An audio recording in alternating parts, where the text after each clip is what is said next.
MS word লেখার ক্ষেত্রে আপনি ক্রস বলেন বা গুণ বলেন, যেটাই বলেন সেটা যদি আপনি সংক্ষেপে সিম্বল আকারে আনতে চান তাহলে আপনাকে কী করতে হবে দেখুন, 2715।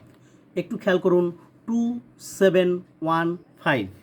আমি আবার একটা লিখি, দেখেন 2716।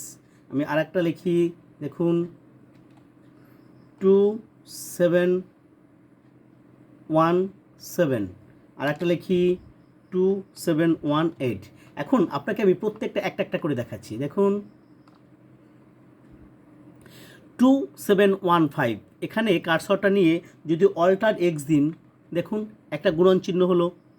যদি এই 6-এ গিয়ে অল্টার এক্স দিন তাহলে এটাও একটা গুণন চিহ্ন হলো। 7-এ গিয়ে ক্লিক করুন, একটা গুণন চিহ্ন হলো।